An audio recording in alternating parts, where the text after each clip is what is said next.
एक आदमी जो स्कूल से निकाला गया था, जिसका बचपन भूख और मार से भरा था, आखिर कैसे पूरे इराक का सबसे खतरनाक डिक्टेटर बन गया। सद्दाम हुसैन एक ऐसा शख्स जिसने अपने दुश्मनों को सिर्फ हराया नहीं, जिंदा जला दिया, जिसने दुनिया के सबसे बड़े देश अमेरिका से टकराने की हिम्मत की, लेकिन उसका अंजाम जमीन के नीचे एक गड्ढे में छुपते हुए।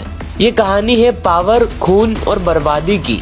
सद्दाम हुसैन का जन्म 1937 में इराक के तिक्रित नाम के गांव में हुआ था। उसका बचपन बहुत ही कठिन था, ना पिता थे ना पैसा। बचपन में ही उसने मार खाना, भूख और नीचा दिखाया जाना झेला था, लेकिन उस बचपन ने उसके अंदर एक आग जला दी थी, एक ऐसी आग जिसमें सिर्फ एक चीज थी, पावर।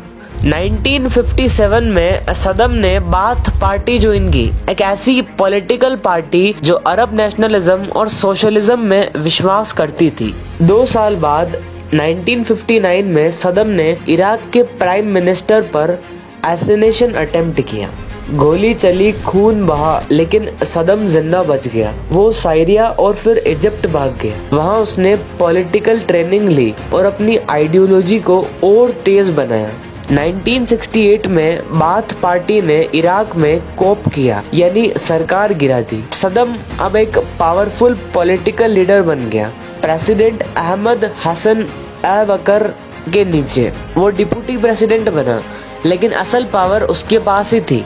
1979 में सद्दाम ने खुद को इराक का प्रेसिडेंट डिक्लेयर कर दिया और उसकी एंट्री थी एक हॉरर फिल्म जैसी। उसने एक टेलीवाइज स्पीच दी जिसमें उसने अपने ही पार्टी के 68 लोगों को देशद्रोही कहकर अरेस्ट करवा दिया। कुछ को वहीं पर मार दिया गया, कुछ को बाद में। सद्दाम ने इराक में एक ऐसा डर का माहौल क्रिएट किया जहां उसके खिलाफ बोलना मतलब मौत। हर चौराहे पे उसकी तस्वीर, हर ऑफिस में उसका फोटो। उसकी सीक्रेट पुलिस मुखबरत ने हर घर पे नजर रखी। उसने अपने अपोजिशन लीडर्स को टॉर्चर करवाया, कुछ को एसिड से जलवा दिया, कुछ के कान काट दिए गए। सद्दाम ने इराक को एक पुलिस स्टेट बना दिया। 1980s में सद्दाम ने ईरान पर अटैक किया। ईरान इराक वॉर 8 साल तक चली। 1 मिलियन से ज्यादा लोग मारे गए। सद्दाम ने केमिकल वेपन्स का यूज किया, जिससे ना सिर्फ इरानियन सोल्जर मरे बल्कि अपने ही लोग भी। 1988 में उसने हलाबजा नाम के कुर्दिश गांव पर केमिकल बॉम्ब गिरा दिया। 5000 लोग सिर्फ एक दिन में मारे गए और उनमें ज्यादातर औरतें और बच्चे थे। 1990s में सद्दाम ने कुवैत पर अटैक कर दिया।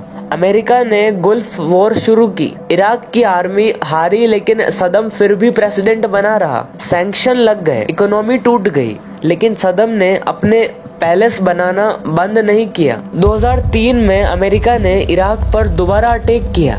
बहाना था वेपन्स ऑफ मास डिस्ट्रक्शन, पर ऐसे कोई वेपन्स मिले नहीं। सद्दाम की आर्मी कुछ ही दिनों में टूट गई।